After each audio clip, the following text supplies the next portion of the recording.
kui see üritus hakati tegema, siis oli mõte, et nad tahtsid, et ma midagi räägiksin. Ja siis mõtlesin, kuna nii see on ajakirja juubel, et siis, ja ulmeajakirjad on väga oluline asi, ulmegi on ajalus, ja isegi võtan sinna kah ajakirjades kogu aeg, et siis võikski rääkida ulmeajakirjade tegemisest, eks ju, ja üldse nendest ajakirjadest. Sellepärast, et läänemaailmas üldiselt peetakse ajakirjandust, ulmeajakirja peetakse ulmes väga oluliseks asjaks. Ja alustama peaks siis sellest, et ametlikult võetakse esimeses maailma ulmeajakirjaks Amazing Stories, on selline ajakiri, mis hakkas ilmuma 1926. aasta aprillis. See tegi üks Austriast välja tulnud insener, kelle idee oli see, et ta andis alguses Ameerikas välja mingid raadioajakirju, kuna raadio 20. sajandi alguses võluasi ja siis igasugused raadio filosoofist ja raadiotehnilised ajakirjad hästi populaarsed. Ja siis mingi hetkel ta proovis sinna panna ka sisse mingid ulmejutte ja avastas, et lähevad jube hästi peale rahval. Siis tegi vahepeal isegi ühe proovinumbri, kus ainult olid ulmekad ja siis ta oli jube õnnelik, et see väga hästi läks peale ja siis 26 tegigi esimese ulmeajakirja. Olgem nii, et ausad, et see 26. aasta aprillis ilmunud Amazing Stories on tegelikult see on lihtsalt kokkuleppeline mingi 0 punkt ajakirja teos, sest tegelikult õudusajakiri Weird Tales ilmus 23 juba, on varem ilmunud igast jutuajakirju, aga see on kokku lepitud, see on nüüd see õige. Alustame peaks ka sellest, et esimestel aastatel ilmunud seal mitte ühtegi originaaljuttu, kõik olid kordustrükid, Wells, Poe, Jules Verne ja siis mingid vähem tuntud ajaviitekirjanikud ja teisest jutuajagas võetud sellised ulmelood. Kuskil 3.-4. aastal hakkas ta avaldama originaaljutte ja kuna see asi läks hästi menukaks, siis hakkas ka teised tegema, et tulid seal 3. aastal juba teised ajakirjad, kõrval Astoundingud ja seal igasugused vähem tuntud ja neid hakkas järjest tulema ja selle ajakirja ümber koondusid fännid, kes sinna kirjutasid jutte. Jutte vähem on põhiliselt kirju, siis tänapäeval siis interneti ei olnud, fännid suhtlesid ajakirja kirjaveerus et sinna kirjutasid tavaline kiri selline, et kus kirjutati, et see jutt oli väga hea, aga ärge seda enam avada, seda auto, et see ei kõlba kuhugi ja siis tavaliselt vihti fännide küsitlusi seal või lugeda küsitlusi, et pange need jutud järjekorda oma vahel ja siis samuti fännid otsisid omavahel neid mõttekaaslasi, keegi elas kuskil Kesk-Läänes, ega tema ei teadnud ühtegi teist ulmelugejat, siis ta ei teadnud, et näiteks kõrval linnas on teine siuke hull, kes seda ajakirja loeb, eks ju, ja siis ta olid omal kokku näiteks ja siis 4. aastal, 39 aastal toimus esimene siis ulmevände kokkusaamine Worldcon Ameerikas. See oli kah osast tänu selle ajakirjade buumile ja ütleme nii, et 38-39 siis tekkis ka see asi, et kus see ajakirjade see esimene laine hakkas juba natuke vaibuma ja siis leiti, et midagi teistmoodi vaja teha, siis saigi John Campbell sai Astoundingu toimetajaks, tema hakkas siis nõudma, et ajakirjas ilmunud jutud peaks lihtsalt olema mingite uute tehniliste vidinate kirjeldused, et nüüd, et keegi leiutas mingi lendava mootorsae või seal on üks õhuulme ajakiri, kus oli Kaanepeal hästi kuulus lendav ketassaab, mis mingid lennukid läbi puuris. Et sellised asju enam hullud teadlased, siis leiti, et Campbell ütles, et peaks kirjutama hoopis sellest, et kui nüüd mingi avastus on, et mis siis tulevikus kaasa toob, kui see avastus ära tehakse, et mis siis ühiskonnas muutub ja peaks püüd seda asja tõsisemal järjele panna. Ja siis nad seal tulidki kõik need suured kuldaeg, et Asimovid, Heinleinid, kõik kes seal debüteerisid ja Campbelli autoteks said ja pärast seda siis tekkis jälle teine muutus, et siis leiti, et Campbell hakkab vaikselt tagulikuks ja see sama jutt, mida siin ennem poisid rääkisid, et kuidas, et vasti nemad on 10 aastas mingid vanad pässid, kes teistel jalgu jäävad, siis jälle uued poisid peale ja eks seal sama asi toimus, et pärast seda hakkasid siis tulema üks ajakirjad, kes Galaxy, mis püüdis teha just satiiri ja rohkem ühiskonnakriitikat läbi ulme ja siis tuli Fantasy Science Fiction Magazine, mis jälle püüdis kirjutada lihtsalt head ulmekirjandust. Ta oli kirjas, kes avaldas ainult kriiminulle ja kirjandusajakirjas, nemad tegid ka selline ulmeajakirja kõrval, kus pilte ei olnud, järjejutte ei olnud ainult jutud ja lepid olema hästi kirjutatud, väga hästi kirjutatud jutud olema. Et sealt siis tihti mõni jutt pääses isegi Ameerika mingi aasta parimat jutud antoloogiasse, muude juttude kõrvale, ulmejuttuna. Ja siis 6. aastal tuli see uus laine, kus hakati siis sisekosmost uurima ja hakkas huvitama rohkem see, et pehmed teadused, eks ju, et ei ole enam mingi kosmos ja robotid, vaid see psühholoogia ja kõik siuke ka ja see askutakse ka Inglismaal New Worlds, see ajakiri, mida siis Michael Moorcock toimetas. See oli ennem oli isegi tavaline seiksulma ajakiri ja 64 siis Michael Moorcock sai toimetajaks ja tema tegi siis sellest hullult avangardistlikku ajakirja siuke, et kaane pilt isegi polnud, oli siis kirjad kaane peal ja sees ka ei olnud midagi ja said võtti mingilt kultuurinõukogult, sai veel kõva raha taha, et siis ta nagu andis seda välja, kuni andis välja raamatu, see oli jutuna see Torgi Jack Barroni, see on ka Eestis fantaasias. Ja siis selle omaani avaldus võeti talt need kultuurirahad tagant ära, et see, kes ta avaldab mingit roppusi seal ajakirjas ja ajakiri pandi lõpuks vajus ka siis surma. Vajus kokku omadega ei saanud enam. Ja 7. aastal hakkas ajakirjade hooga alla käima Ameerikas. Eelkõige Ameerikas, sest Ameerikas on ikkagi ulme on A ja O, eks ju, kõik muu maailm jälgib Ameerikas skeeme.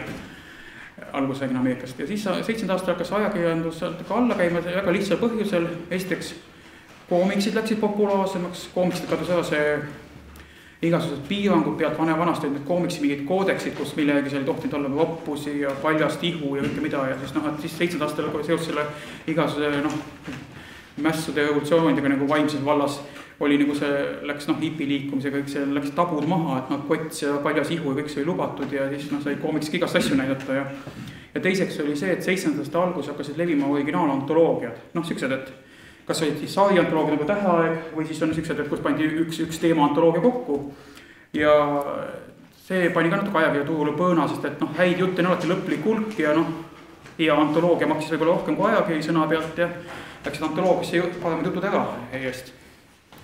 Aga samas Ameerikas on alati traditsioone hinnatud ja nega ajakirjad muud siiamaani, kuigi eks nad tänapäeval on suhte rohkem siuke, kuidas ma ütlen, see on siuke traditsiooni austamine ja siuke kiuste elus hoidmine või tegelikult, ega see paljud jutud, mis ilmud tänapäeval, need on sellised, mida teist korda trükkida pole mõtet. Nad on ikka loed üks kord läbi ja õnnelik ja enamjaolt ei ole ka ja. Et ma ütlen, ma lugesin vahepeal püüdsin lugeda järjest Asimovs, Analoog, Fantasy Magazine ja Interzone, need 4 suurt ajakirja ühel aastal võisin kõik lutud järjest läbi lugeda. Kuskil poole aasta mul jõud lõppes, ma ei jõudnud enam. Tundsin, et olen fänn, aga vastik on. Et see tase on nii kõikuv ja nii nõrk ja Fantasy Magazine on hästi kirjanduslik, seal tihti on see ulme osa nagu on ja teistel on jälle see analoogis on need insenerid, kes kirjutavad lahedaid tehnilisi skeeme, aga kirjutada üldse ei oska ja võtta üks ja pane teised kokku, siis saab asja. Mujal maailmas ajakirjad, nagu öeldakse, et ega see Amazingu see juhtroll on siuke suhteline kokkuleppe asi, sest näiteks venelastel ilmus juba aastal 1909 vist siuke ajakiri kui Ideaalne Жизнь, ideaalne elu, mis oli ka põhimõtteliselt ulme ajakiri, kuigi rohkem utoopilise kallakuga, et ilusad tuleviku maailmad, kuidas nendeni jõuda, siuke poolrevolutsiooniline. Samas mingi Rootsi hull insener andis välja mingid ajakirja Hugin, kus ta ainult avaldas siis enda jutte ja see oli siuke täpselt Kensbeki stiilis siuke tehniline siuke, et hästi lahedad ja hästi vahvad ja hästi kirjaoskamatud, eks ju. Ja seda igasugust, näiteks on Saksast ilmus siuke õudusajakiri nagu Orhideenkarten, mis avaldas õudusjutte ja oli hästi siuke kunstisesti huvitav, seal saksa ekspressionism ja kõik see must ulme, siuke mingi tondilood ja siuke hästi siuke must fantastika. Mille umbes tein tegelikult siuke paras kompanion on eestlaste Eestis ilmunud hirmu õuduse jutud, mis tegelikult on ka formaatselt võttes ju ajakiri. On hunnik brošüüre, mis on, kus tihti ei olegi peale autori nime, aga midagi alati peale hirmu õuduse jutud ja mitmes vihik, eks ju, neid 28 vihikut 1914. aastast alates, nii et täiesti ulme ajakiri. Siukest samasugused väljendid mujal maailmas peaks täiesti rahulikult ajakirjadeks. Nii et see eestlased pole kuidagi viletsad vennad olnud. Ja siis ütleme niimoodi, et teine asi, et Ameerikas on avaldus ka skaudi ajakirjade ulme jutte ja aga mujal maailmas on tihti see, et just Eestis sotsmaades oli, aga ka kappariikides Euroopas oli just see, et spetsulme kuigi palju ei olnud, aga siis oli just tehnika ajakirjas avaldas igas numbris 1 või 2 ulme juttu. See on üsna tavaline praktika ja siis seal avaldati ka artikleid ja kriitikat ja ulme kunsti mingid pilte ja samas ütleme 4.-5. aastal juba näiteks ilmus Argentiinas ulme ajakirjad. Meil tundub, et Argentiinas ei saa küll mingit ulmet olla, aga näed, seal oli. Nad muidugi, ütleme, 4.-5. aasta ajakirjad, need olid kõik siuksed Ameerika ajakirjad kodustrükid, see on üsna tavaline praktika oli, et näiteks Galaxy või Fantasy Magazine'ist ilmusid teistes riikides tõlkeversioonid. Prantsusmaal, Rootsis, Saksamaal, Argentiinas, Brasiilias, ma ei tea, Jaapanis vist oli ja See on lihtsalt tavaline praktika, et võeti kogu ajakirja sisukohad, või mõni jutt visati välja, enamus trükiti ümber, mõned prantslased mingi hetkel hakkasid panema oma jutte juurde, kuna nendel tekkisid oma autorid. Mõned ainult avatsid üldse sellist tuima kooldustrükki või sellist omakeelset väljaannet ja kui ma nüüd, ja siis ütleme niimoodi 7-8 aastal hakkas siis ütleme Euroopas ka need ajakirjad just sotsmates rohkem levima. 76 hakkas Jugoslaavias ilmuma Sirius, mis oli väga korralik ajakiri umbes pool, et mille peal kerkis kogu see Jugoslaavia nende rahvast, mis seal on need serblast, horvaadid, sloveenid, kõigi nende see ulmega väga tugevalt kerkis ikka ülesse. Tekkis ajakiri, tekkis koht, kus avaldada ja hakkasid tulema autorid. Kes enne, sest tegelikult kui ajakirja pole, siis on sinu ainuke võimalus see, et sa kas kirjutad kohe romaani või sa siis kirjutad kogumiku teie jutte kokku ja sul ei ole kuhugi neid jutte saata, sest tegelikult tavaline kirjandusaeg ulmejuttu ei avalda.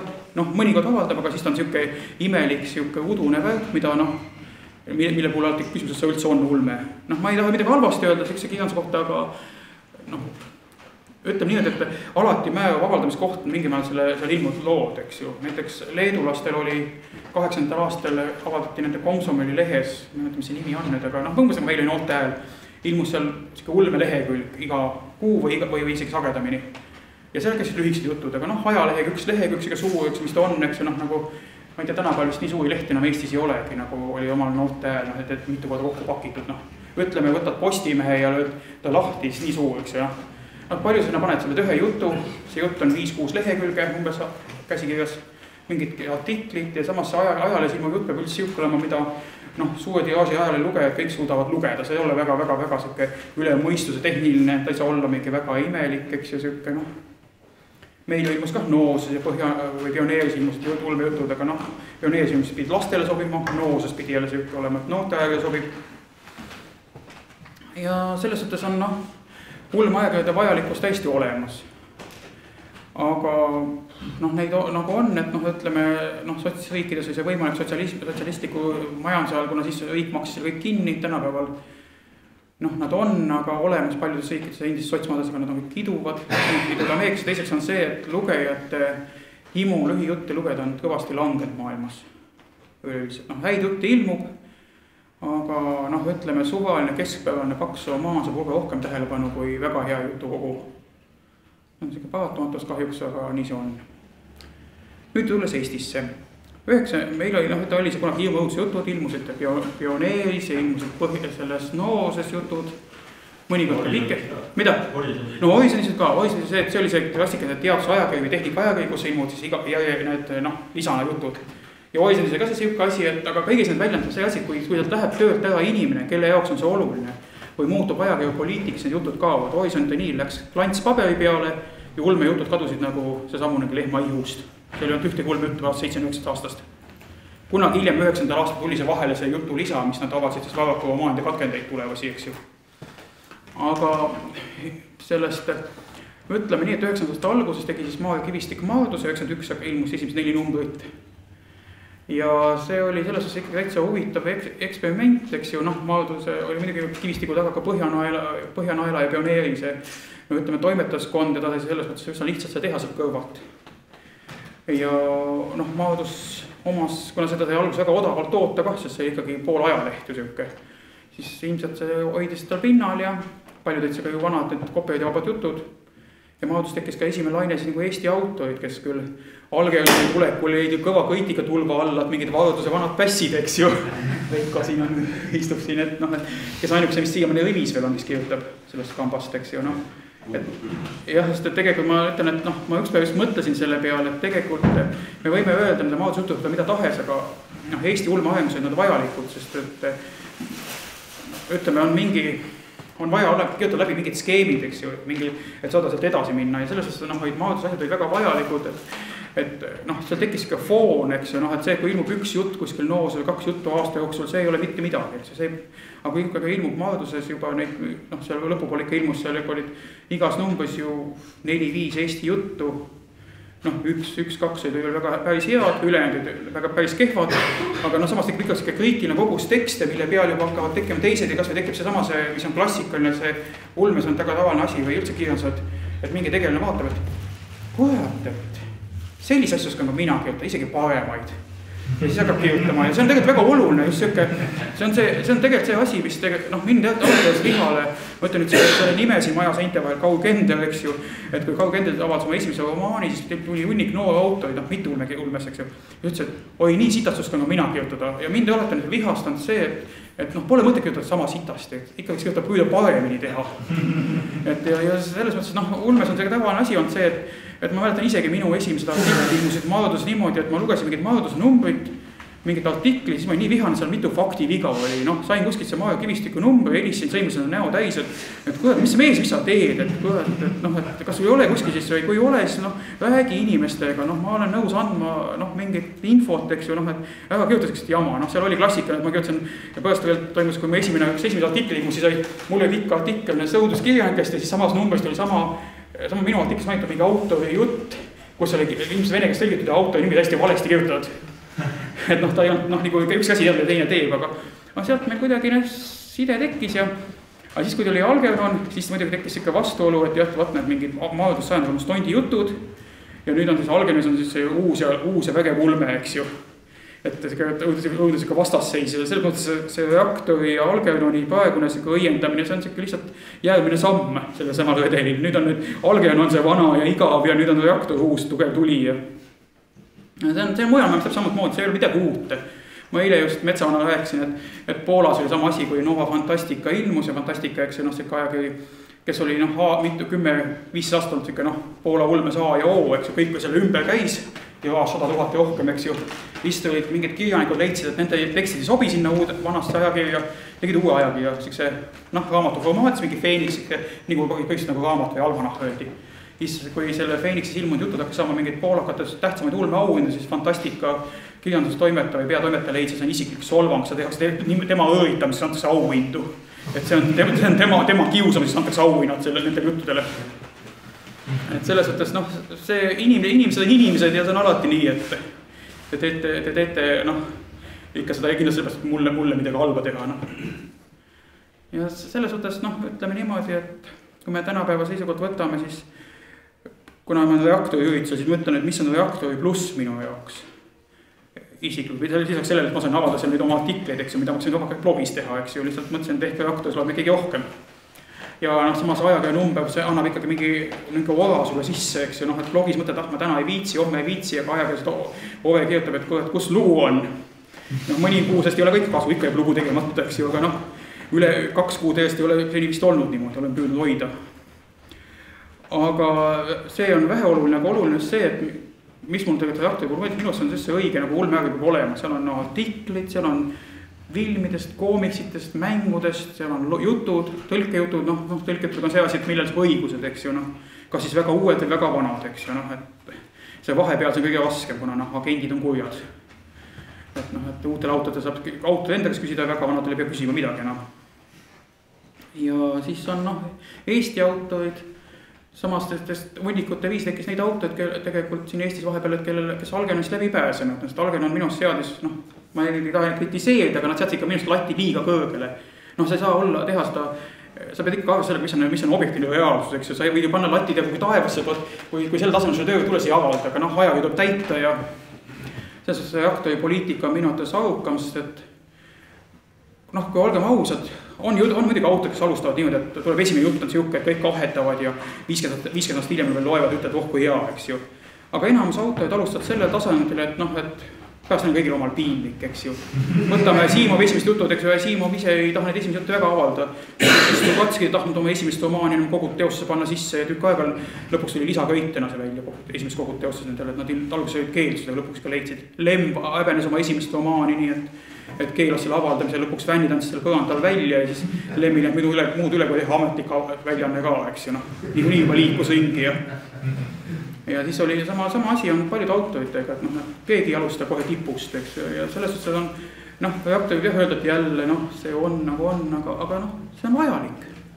Algernon alustas ka ju just madala ajaga. Jah, ega võtame Indrek Aegla esimesed jutud, eks ju, ega need ei ole ka midagi erilist. Ikkagi Kondvana lastest tekkis see, kus hakati rääkida, et oi, see on midagi teistmoodi juba, eks ju.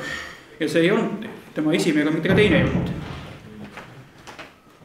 Ja see on selles mõttes on see igasugune siuke mõnes mõttes on isegi see väike siuke käts võib-olla isegi edutav, kuigi teinekord läheb see natuke liiga karmiks kätte ära, eks ju, ja kannatavad kõrval seisvad inimesed, umbes nagu õnnetuse, kes see auto nüüd oli, tean jutu peagi, aga pealall jah, et see õnnetu punkt, mis tehnilise põhjustel peale ära jäi ja sellest siuke kisa tõusis, et nimetati kõiki elundi nimedega kuskil ulmelistis ja siuke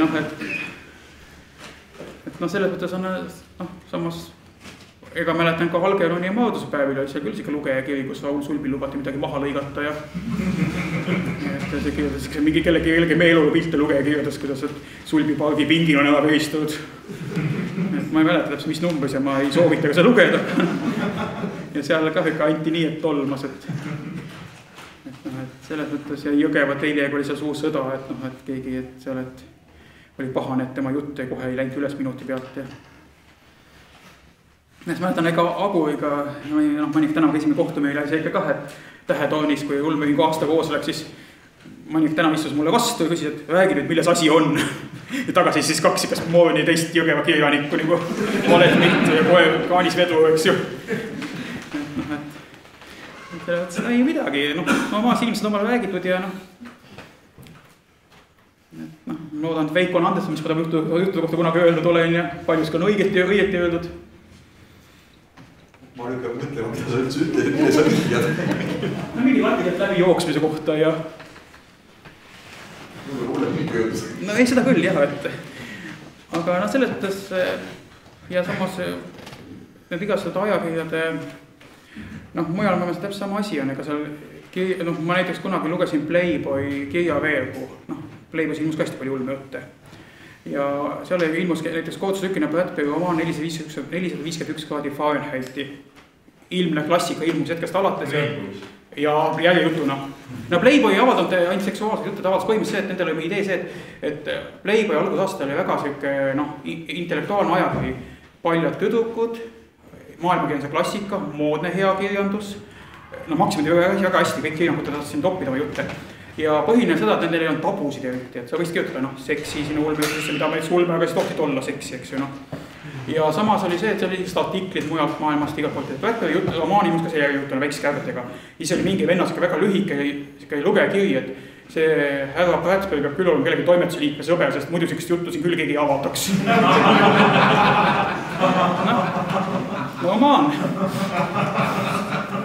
Et selles mõttes, et ei ole vahet, et nagu ütles õige õlme ka keegi ja alati leidub keegi, kellele ei meeldi, alati leidub keegi, kellele väga meeldib. Kunagi oli Eesti ulmes siuke asi nagu Matagoonia, kes mäletab siuke väike vihik, brošüür oli siuke kellegi tundmatu autori ulme ja lugu, eks ju. Jan Mortis täpselt ja seda üldiselt, ma tean, baasis ja ulme lihtsalt ikka taoti nii, et tolmas, eks ju. Ja siis oli kas esimene Estkon, siis tuli kohale üks ulmefänn ja rääkis, et teate, ma lugesin väga head ulme omadab Matagoonia nimeks, ülikõva. Siis kõik seisid ikka nukkate nägudega ümber ja kõik näevad umbes keegi speetalt avalikus ruumis, eks ju. Kõik ei osa midagi öelda, eks ju, mis sa nüüd ütled või teed, eks ju. Ja samas, eks ju, inimesel meeldis. Nii et järelikult iga ühe jaoks on midagi, eks ju. Ja sama on ajakirjadega, eks ajakirjadega ka juba vaidlemine. Ma olen näiteks reaktori kirjutan ka neid ajakirjadest, et näiteks mingi ajakirja, mida kõik sõimast väga vale ajakirja ja samas ajakirja pooled jutud ilmunud igal pool aasta poiminud jutuntoloogias on auhindu. Ei olnud siis nagu vale, aga eks et see, et me omavahelised kampade nagistamised ja kes kus avaldas ja juhtub üle maailma. Samuti ka Eestis. Ajakirjadega puhul on just see asi, mis minu jaoks on väga tähtis. Et Eestis ka näiteks, olgem ausad, ulmejutud ei saa loomingus ilmuda. Seal ilmub teinekord, ka looming põhimõtteliselt on kirjandus ajakiri, mitte et ulme ei ole kirjandus, aga loomingus, ütleme, see on nagu nii, ütleme, ma ei ole sportlane, aga mul oli mõlemad kadunud onudaid treenerid ja sportlased, nemad rääkisid seda, et kui sai Nõukogude Liidu ajal, et Nõukogude koondise pääses Eesti sportlane siis, kui ta oli mäekõrgused üle teistest, eks ju, siis keegi viitsi eestlasena koondise võtta, eks ju üldiselt. Ja sama asi on tegelikult ka loomingus ulme ilmus, sa pead olema kas hästi tuntud või siis mõni siuke oma jope, eks ju. Loomingus ilmud ulmejutud on põhimõtteliselt Juhan Aabilt, Indrek Argla, Markus Jan Käsper, Arne Ruuben ja keegi veel. Ühesõnaga, kas on nad kirjandusmaailmas, muidu kirjandusmaailmas tegijad või tuntud nimed või on lihtsalt nii, et Arglat sa ei saa ignoreerida enam, eks sa saab lihtsalt pead avaldama teda. ja seda enam, et nad tahavad avaldada, sest ta on nii suur nimi. Aga näiteks kui läheb metsavana loominguse pakkuma, ma usun, teda ei taheta sinna, seda enam, et metsavana ulme on ka siuke nagu verine ja võib-olla siuke keelekasutus on siuke radikaalne ja pluss see, et olgem ausad, kogu see ulmevärk on nii, et me siin on veidasi väga palju koos, see on väga tore, see on vägev, eks ju. Aga olgem ausad, kogu see ulme kandepind on tegelikult olematu. Sest ma nägin seda väga ilusti, ma olen ise provintsis, eks ju, Saaremaal ja oli seal kunagi Indrek Aagla ja Mannikad täna käisid seal lossis ikka õhtupoolik kirjanikuga või siuke. Ja ise täpselt näha, et Indrek Aagla puhul teati Alpi maja ja Melchiori põhiliselt. Ulme Aaglast teadis üks inimene saab peale minu ene, eks ju veel, et ülejäänud kõik niimoodi, et tead, sa ei tulid selle Melchiori pärast kohal umbes või. Ja Mannikad tänava nimi oli tunda, et see ei öelnud kellele mitte midagi. Sorry, aga nii see oli, eks ju, siuke vaikus oli saalis, kandev paus, kui tutvustati. Et täpselt see sama tutukas teadis see Aagla ulmet teadis ka muidugi Mannikad tänavat, aga siis ei teadnud keegi midagi. Ja sama asi on see, et kui võtad, astud nagu kõrval oma sellest ulme nišist, tagasi inimesed hakkad rääkima, siis ega inimene võib lugeda raamatuid, aga ega selgub, et ta pole ühtegi Aaglat lugenud näiteks või rääkinud teistest meestest, eks ju. Ja selles mõttes sama asi on ka see, et kui sa lähed pakkuma kuhugi, siis sa oledki niimoodi, et siuke imelik ulme jutt, tundmatu autor, miks avaldada, eks ju. Ja selles ongi see, et see spets ulmeajakiri on alati hea, sest Eestis ei ole mõtet teha seda paberil. Ma kunagi huvipast arvutasin kokku, et kuidas oleks võimalik teha näiteks paberil ulmeajakiri, kui isegi pilt ei oleks sees, ainult puhtalt ainult siuke jutuajakiri. Sa pead ise tegema toimetuse, kõik tahad palka saada, sa pead klaas tegema, siis Eesti ajakirjanduslevi on selge või ütleme ajalehe kiosk on selle põhimõttel, et kui uus number tuleb, siis vana visatakse minema. Sa ei saa seda tagasi, vaid see visatakse minema. Et ühesõnaga, sa pead umbes kalkuleerima, kui palju sul neid ära müüdi, edasi siis on see, et ülejäänud läheb siis, eks ju, nagu noa alla. Teiseks on see, et võib-olla nad ei võta seda üldse müüki. Teiseks, kui see on ajakiri, siis on kõik ootab seda, et umbes, et kaane peal on see, et umbes, et märts 2014, eks ju, selge, et aprill 2014 on juba vana, eks ju. Miks sa seda müüd veel, eks ju. Ja selles, et võrgus on teistmoodi, võrgus on, pole see mahu piirangut, võrgus pole seda raha, eks ju.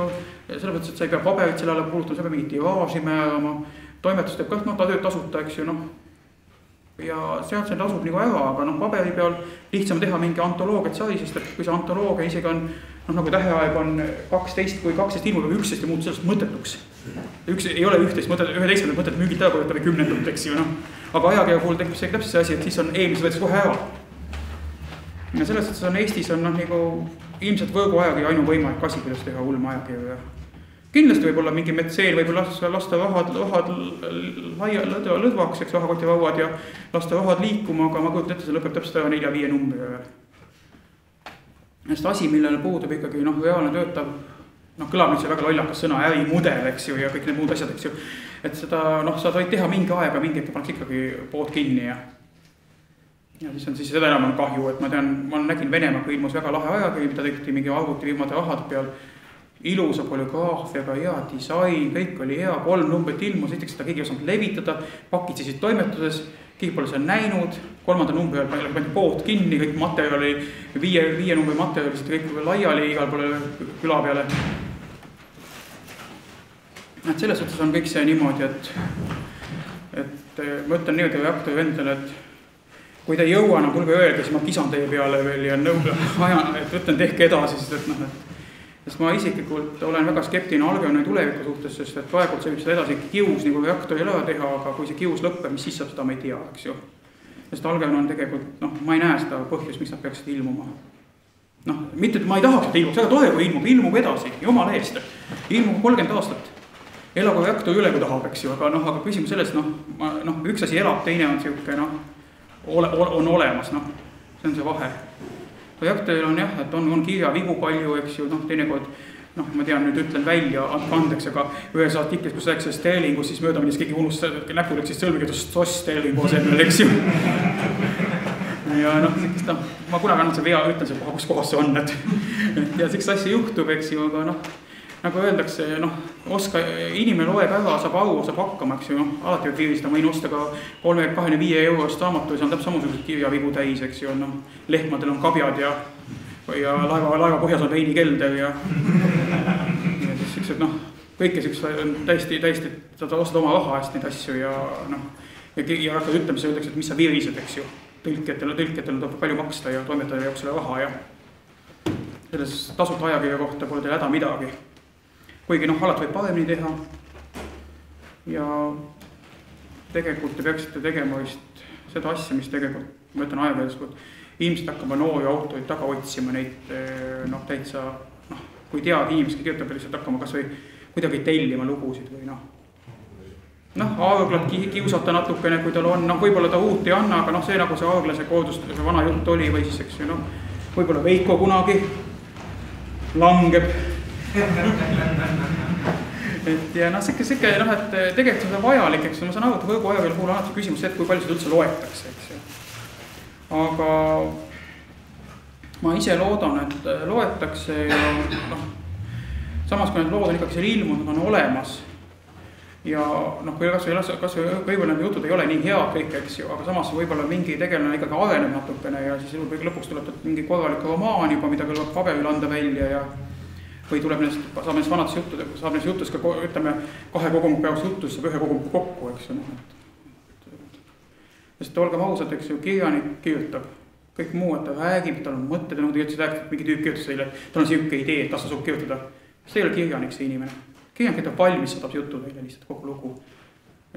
Kunagi ma mäletan, kui ma ülikoolis õppisin, siis ühikas oli hästi palju neid vendi, kes käisid ringis, kes udused pilguga mingid poeedid läksid.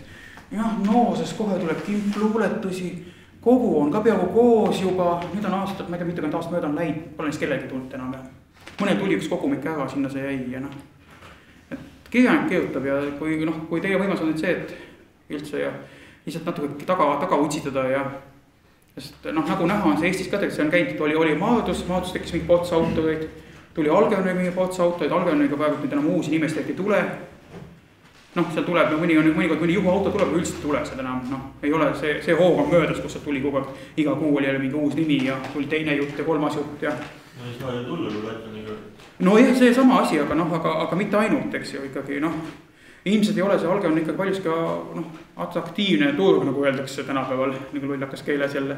Et sest tegelikult reaktor ilmselt on pealt atraktiivne, ja reaktori põhimõe on see, et ta ei tohi seda nüüd nagu ära kuidagi jäigastuda, et te ütlete, et jutte on vähe, eks ju, aga eks see ei jälge see, et alguse see, et kõik tõid oma sahtis need välja, mis Algeon on nii pääsenud ja nii edasi, aga nüüd siis peaks see hakkama tulema, et kui mingi auto saadab ja tundub, et see jutus võiks asja saada, siis tasub teil seda teha, et autoiga ühendust pidada ja käia tal peale ja öelda, et kuule, et kui sa need asjad ümber, et muidugi delikaatse, sest iga auto, eriti noore auto, tema teab, on kõige targem alati. See tuleb hiljem kuskil, kui saadaks aru saadma, et toimetajal on ka mingi väärtus ja toimetaja tegelikult teab midagi ja see on tavaline asja, sest mäletan kunagi, et hästi siia sai kuulata seda, kuidas on selline kirjanik kui Martin Plase, endine sõjaväelane ja pivaadikütt. Tema ütles kunagi mingil esinemisel, et kui ma esimest avaldasin, siis ma tundsin, et kirjastaja on loll, et toimetaja on loll, mis asja nad kiusavad mind kõik, mis nad tahavad, eks ju, et mul on nii head asjad, eks ju, ja tagantagi teab, et jumalast head, nad ei kuulanud mind. Ikka paremaks sai küll, eks ju, Et see on tegelikult see on ka siuke ütleme samm professionaalsele, amatööd ise teavad, kõik asjad käivad, professionaal kipub usaldama teisi natukene, kuulab teisi. Sest kui vaadata neid amatööd, mida ise on autoid oma kulu ja kirjadega välja andnud, need on koledad nad välja, need on toimetamata, eks ju, sealt oleks pisiasjadeks on juba asjad paremaks teha. Aga ei ole, See oli Karutin, kes ütles, et ainus hea toimetaja on surnud toimetaja. Ma meile sellele tasemele ei jõudnud, et seda asja ütlema hakata. See on tegelikult kahe otsa kasi, sest tegelikult toimetaja on ka vahe, eks ju. On üks toimetajad, kes kipuvad olema nagu kaasautorid, kes kipuvad tegema sinu loost mingit teist juttu, eks ju, et ei tohi võidelda sellega, millega pole mõtet võidelda. Toon näite, ma siin vahepeal 2 nädalat vist või rohkemgi ühe mingi käsikirja, kus oli väga keeruline sõnastus. See ei olnud tulme, see oli isegi akadeemiline tekst ja see oli siuksed laused, ma lugesin ka 3 korda mõnda lauset ja siis mõtlesin, lugesin veel ja oleks võinud kõik laused mingi lihtsamateks teha, raiuda pooleks, eks ju, seal midagi tõsta ümber, oleks saanud väga lihtsalt, aga samas, kui ma näen, et auto on kirjutab kogu raamat ulatus samat moodi, noh, miks ma pean tema stiili lõhkuma?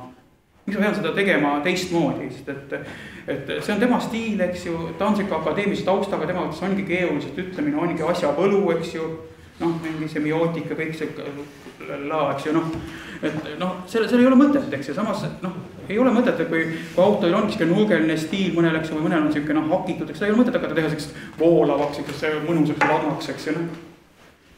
Et ja, noh, see on toimetuse ka vahe, eks ju, noh, toimetaja ei tohi hakata seda teksti vägistama jumala eest. Aga noh, tihti on need toimetajad paljud sellised, et noh, et eriti kui siuke vanempoolne naisterahvas, kes, ma ei tea midagi öelda vanempoolne naisterahvast kohta, jumala eest, aga noh, kui tuleb siuke noor vihane mees, mingi küberpunk, et noh, et nõel veeli, pistik kuklasse ja kui siuke noh, et ja siis et naisterahvas leiab, et noh, et see on nagu natuke julm või noh, ei ole mõtet, seal kohas ei ole nagu mõtet nagu hakata vaidlema või noh, naisterahval, mida autoril. Pärast tuleb siuke roosa küberpunk. Et aga selles suhtes ütleme niimoodi, mina ütlen, et ulmeajakirjad on olulised, mis ma jutu lühike kokkuvõtte, ulmeajakirjad on olulised, need on kogu aeg olnud. Hoolimata kehvast majandusest olukorrast on nad siiamaani maailmas olemas. Neid tehakse juurde kogu aeg, nad käivad maha, tehakse juurde, noh, läänes on ka see, ütleme, Anglo-Ameerika maades on hästi suur, hästi palju on ikkagi võrguajakirjade peale ilmud sellised suured võrguajakirjad, mis on täiesti tipptasemel tekstid, nad on võtnud mingit vana klassikat, täiesti suurte nimede uued tekstid on seal olemas, ma ei tea, kus nad maksavad neile, ma ei ole seda uurinud, eks ju. Aga noh, ajakiri, kus sa ei pea lugema niimoodi, et noh, umbes, et mingi võrgus tasuta kraam, et see ei ole midagi mõistlikku. On, millest ta peab maksma, et saada ligipääsu, on asju, mis on täitsa vabalt olemas, noh, et kui võrgus lugeda, kui ta e-puubi, siis e-puubi eest maksad. Sellised on olemas. Noh, ühte teeb Aasoskott ka oma mingis jüngritega seal Mormooni kamp, eks ju seal, kus saavad ka muid, aga noh, põhiliselt on ikka need Mormooni autorid seal need. Et nad Utah osariigi vennad, eks ju. Ja siis on Lightspeed, eks ju, Aasoskottil on see Aasoskott meditsiinshow. Ja siis on olemas veel see Mac Resnick oma Galaxy Edge vist on see, mis on nii, et e-puub on tasuline, aga muidu lugeda on tasuta võrgus.